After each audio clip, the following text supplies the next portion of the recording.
አባይ ሆምስ የሪል ስቴት ዘርፉን በይፋ ከመቀላቀሉ በፊት መነሻው ይህን ይመስል ነበር። ፊያት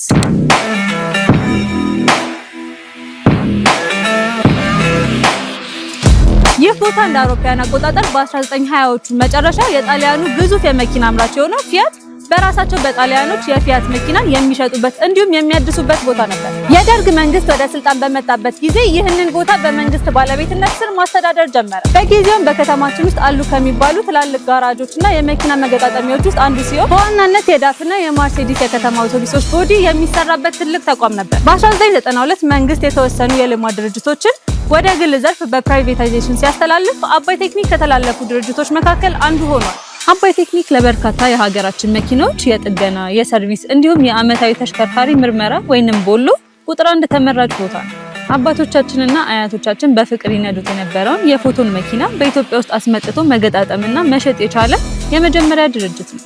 የአባይ ሆምስ ሌላ እህት ኩባንያ የሆነው ቢኤች ትሬኒንግ እና ማኑፋክቸሪንግ እንደ አውሮፓውያን አቆጣጠር ከ1990 ዓ.ም ጀምሮ ሀገራችን ውስጥ በተለያዩ የንግድና የማኑፋክቸሪንግ ዘርፍ ሲሰራ የቆየ አንጋፋ ተቋም ሲሆን ላለፉት 10 ዓመታትም የስፔሻላይዝድ ኮንትራክተር ፈቃድ ለማግኘት ብቁ በመሆን በከተማችን በርካታ ትላልቅ ባንኮች፣ ሪል ስቴቶች፣ ሆቴል፣ የንግድ ማዕከላት፣ መንገዶች እንዲሁም ሌሎች በርካታ ፕሮጀክቶች የፋውንዴሽን እና የሾሪንግ ስራ በማሰራት ከተማችን ውስጥ አሉ ለሚባሉ ሰማይ ጠቀስ ህንፃዎች የጀርባ አጥንት ሲሆን ቆይቷል። ቢኤች ትሬኒንግ በአሁኑ ሰዓት የአባይ ሆምስ የጀርባ አጥንት በመሆን የዳውንታውን ፕሮጀክት ግንባታን እያቀላጠፈ ይገኛል። ከጥቂት ዓመታት በፊት ቢኤች ትሬኒንግ እና ማኑፋክቸሪንግ በቦሌ ፍላሚንጎ ቢኤች ስዊት አፓርትመንት ሆቴል ተብሎ የተሰየመውን እንዲህ አይነት ቅንጡ አፓርትመንት ሰርቶ አስረክቧል። አባይ ሆምስ እያንዳንዱን ስራ ጥራት፣ ውበት እንዲሁም ጥንካሬ ባለው መልኩ ይሰራል። አሁን ላይ አባይ ሆምስ ሜክሲኮ አፍሪካ ህብረት አካባቢ 12000 ካሬ ሜትር ስፋት ባለው ይዞታ ላይ የሚገነባ ግራውንድ ፕላስ 30 የሆነ ፕሮጀክቱን ይፋ አድርጓል።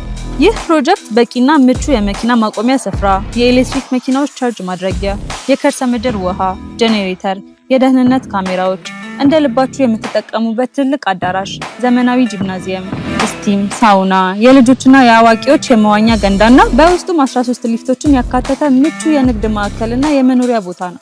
ከዚህም በተጨማሪም በዙሪያው የትላልቅ ባንኮች ዋና መስሪያ ቤቶች እንደ ሴንት ጆሴፍ እና አይሲኤስ ያሉ ትላልቅ ትምህርት ቤቶች፣ ኤምባሲዎች፣ የጤና ተቋማት መኖራቸው ለመኖርም ሆነ ለኢንቨስትመንት ተመራጭ ያደርገዋል። አባይ ሆምስ